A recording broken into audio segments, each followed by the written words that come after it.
Salut à tous et à toutes, c'est Magicard, j'espère que vous allez bien, moi ça va super bien aujourd'hui et donc on se retrouve pour les explications du tour de la semaine dernière puisque vous avez été quelques-uns à me le demander. Donc écoutez, j'espère que ça vous plaira, si vous me l'avez demandé, c'est que normalement ça vous plaira. On va tout de suite passer aux explications. Si vous voulez voir la démonstration parce que vous ne l'avez pas vue ou la revoir, c'est ici. Hop, par là. Écoutez, c'est parti maintenant.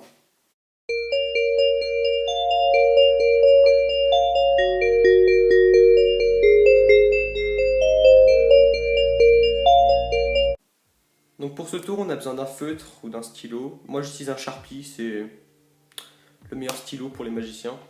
Et d'un paquet de cartes normal qui peut être mélangé par le spectateur au préalable, puisque ce tour est complètement impromptu.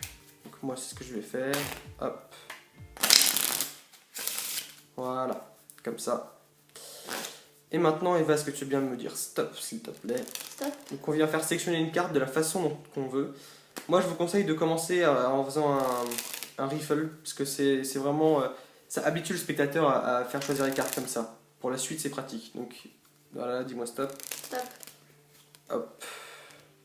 Donc le 6 de pique, est-ce que tu veux bien le signer? Donc le spectateur signe le 6 de pique. Hop. On attend que ça sèche, voilà, parfait. Et on vient perdre la carte au milieu du jeu. Mais on va faire croire qu'on la perd, mais en fait au final on va prendre un break de la carte, tout simplement. Donc vous le faites de la manière dont vous voulez, donc vous pouvez très bien le faire comme ça. Donc, vous prenez le break, ou vous pouvez, je sais pas, enfin il y a plein de manières de le faire, vous faites comme vous voulez. Le but c'est de perdre la carte au milieu, mais plutôt vers le haut. En fait c'est un peu, je sais pas comment dire, c'est assez proche du milieu, entre le milieu et le haut on va dire. Donc par exemple, si on est ici, on n'est pas trop mal, ici en termes de hauteur. Vous pouvez faire un petit peu plus bas, mais ça va être plus dur pour la suite. Donc, par exemple, allez, on va faire à peu près au milieu, comme ça. Donc je prends le break, tout simplement. Et je vais venir faire choisir une deuxième carte en refaisant un riffle. Donc là, ça va être un forçage, c'est pour ça qu'on a pris le break en fait. Le break du petit doigt, on va le transférer sur le pouce, comme ceci. Donc on tient le paquet dans cette position-là, avec le pouce qui tient le break, la partie du bas, la partie du haut. L'index qui exerce une pression sur les cartes, le majeur et les trois autres doigts qui tiennent la largeur du haut. Donc vas-y, dis-moi stop. Stop. Hop.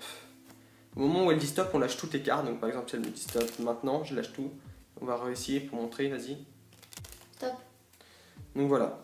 Et donc une fois qu'elle vous a dit stop et que vous avez, vous mettez le paquet sur lequel il s'est arrêté, le spectateur, et vous venez faire une levée double, tout simplement. Hop. Donc là, à ce moment-là, on a la carte du spectateur signée ici, et la deuxième carte ici.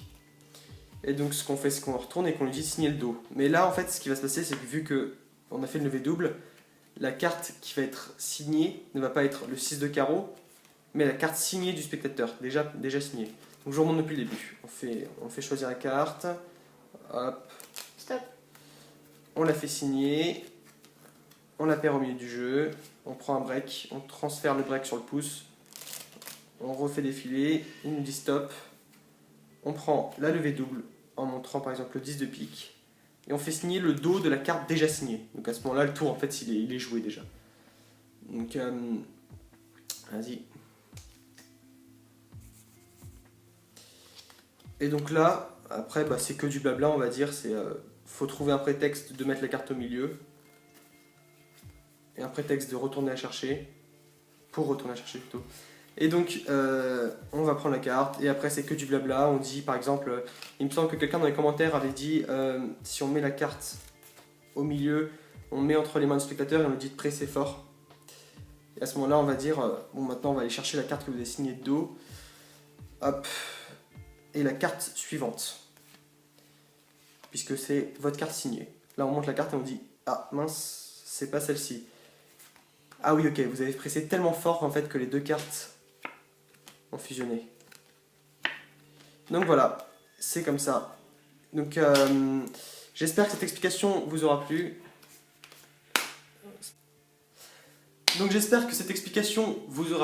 que vous me l'avez demandé normalement oui. Hein. Donc si c'est le cas, vous pouvez laisser un pouce bleu, vous abonner, laisser un commentaire, partager la vidéo, ça me ferait vraiment très plaisir.